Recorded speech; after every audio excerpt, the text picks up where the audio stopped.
Welcome to Mood Food with Melissa. I'm Melissa, and today we're going to be making one of my most popular catering recipes. This is my charred corn salad recipe, and it is really easy to make. It's best made in the summertime when corn's in season, but you can make it any time of year. I just like to make things really easy on myself and buy pre-charred corn. They sell it at lots of grocery stores, and usually there are no added ingredients. Always double check the list just to make sure, but it should just be corn that's been charred, and that's it. So it's a processed food, but very minimally processed, and it saves a lot of time. And honestly makes it possible to make this dish because corn's only in season for really just the summer and a little bit into the fall. So that's the best time to make this recipe, but really you can do it anytime.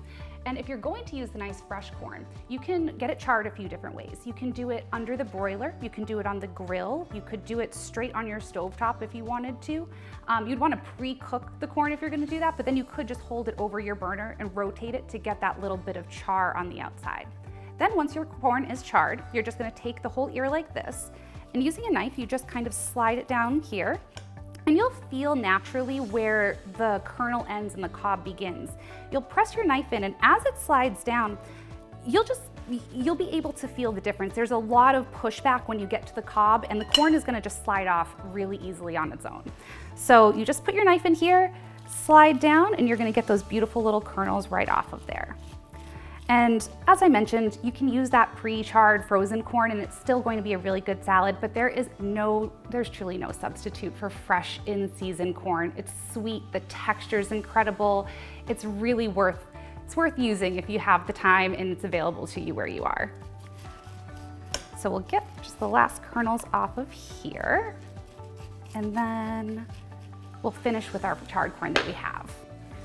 So right here I have about 3 cups of corn, which is 1 bag of that charred corn that I bought at the store. So we're gonna add that in with the corn we have here, which is going to give us about 3.5 cups.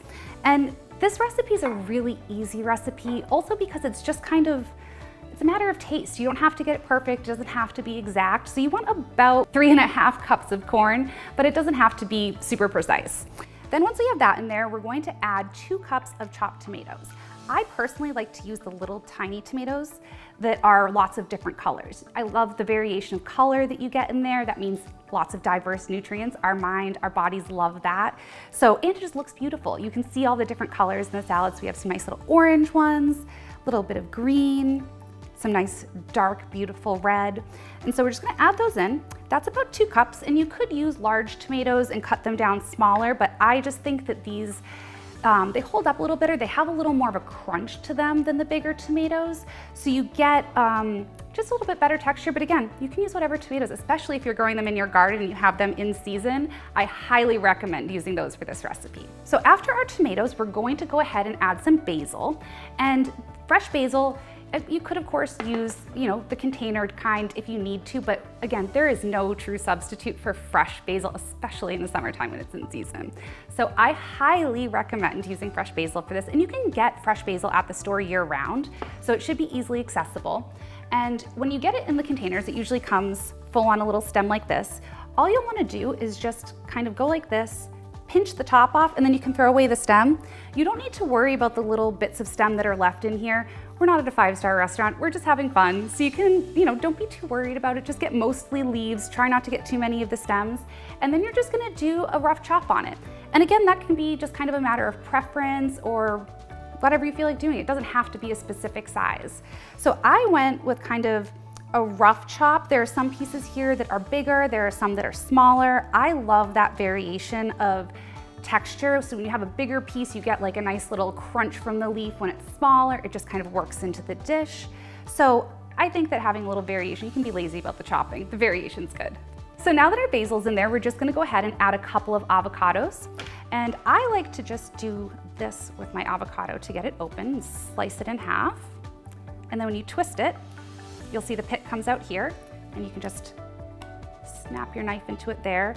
Do this carefully, but you can twist out, and then you've got your pit removed and your avocado open. So then to slice the avocados, I like to just do them right in the shell. And especially for this recipe, you kind of want some of the avocados to get a little bit mashed up. That's gonna help make the kind of dressing or sauce that's included in this. And so you're just gonna do this little scoring thing. And I'll do that to this one as well, and then we can just squeeze them all out together. So I'm just crisscrossing here. I'm just creating little slits, and again, being very careful not to puncture the skin. Much like the corn, you'll feel the pressure change, so just use a really light touch with the knife and you'll be safe doing this.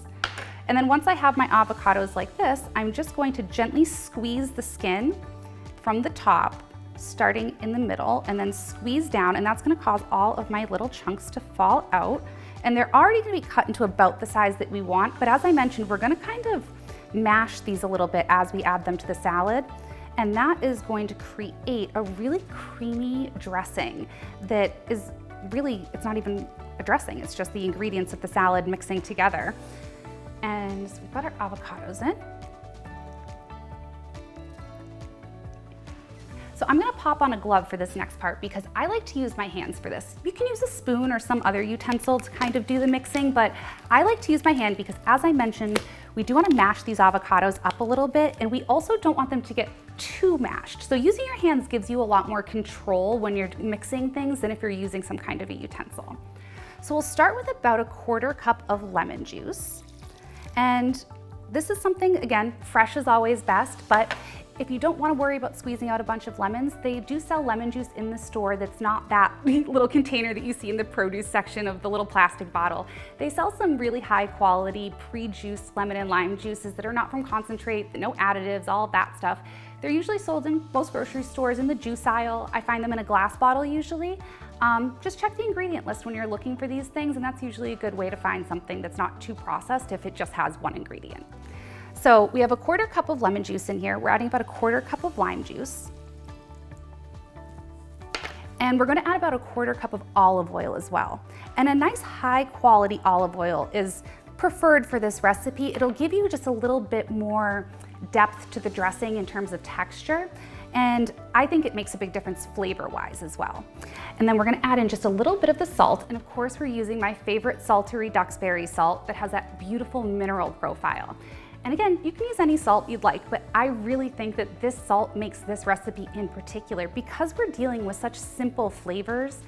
There's not a lot going on, but the salt is gonna bring all of those flavors up and together in a way that I think other salts just won't do. So highly recommend using this specific salt, but you can use whatever you have on hand.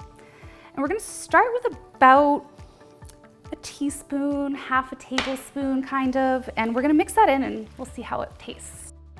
So I'm not squeezing this super hard, but I am letting those avocados get beat up a little bit so we can get that kind of creamy dressing effect that I was talking about.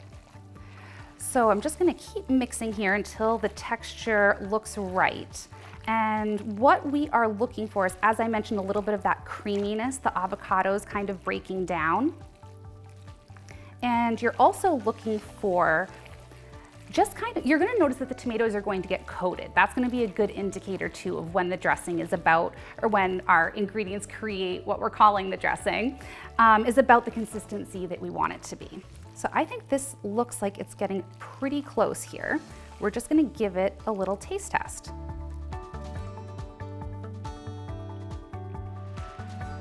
So right now, this is tasting just a teeny bit too acidic to me. And what we're gonna do to balance that out is add just a little more olive oil.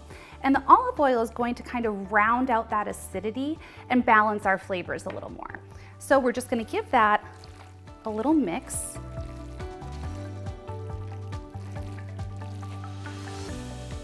Just give this a little taste test. So it's perfectly balanced. What we're looking for are nice, bright citrus flavors. They're kind of those higher notes I think of. So they're gonna be lighter, they're gonna be brighter, and they tend to be one of the first flavors that you're going to taste, but you don't want it to overpower everything else. I think it's nice when you get a little pop of citrus to start, then you wanna taste that basil. That's gonna be the biggest note in this dish. And then you'll get that beautiful sweet corn and that freshness from the tomatoes. And of course, that creamy avocado in the mix as well.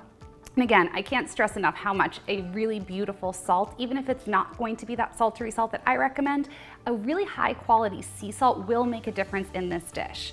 So I hope you guys really enjoy making this at home because it is so easy, it is so delicious, and people really love this when I invite people over. This is a dish I make a lot. It's so easy in the summertime to serve, and it looks beautiful in the bowl. This is obviously not plated professionally, so it's a little messy on the edges, but when you plate this, it just looks beautiful in a nice white bowl or something that's creates some contrast with it. It also looks beautiful in like blue coastal serving things in the summertime. So it's a really easy dish to make, and it's also really great for making ahead and just having it home in the fridge. You can also add diced chicken to this to make it a little bit more of a meal, and it holds up beautifully for a few days in the fridge. And honestly, I think it gets better over time because the flavors meld together, they absorb more into the corn, and they get to be really delicious. And this recipe is also one of my most popular catering recipes. I serve this at almost every event during the summertime. It's a great option for really kind of any event that you might be cooking for, or even just if you're cooking at home, because it serves as a salad and a bit of a side dish, so you can kind of kill two birds with one stone there. This is also a really great dish for entertaining because it's dairy-free, it's gluten-free, it's obviously refined sugar-free, it's really accessible to most people with allergies. So it's something that you can bring to an event as well, and you can share with other people, and everyone will be able to enjoy it. So I hope that you enjoy making this recipe at home. You can find this recipe and more at moodfoodwithmelissa.com.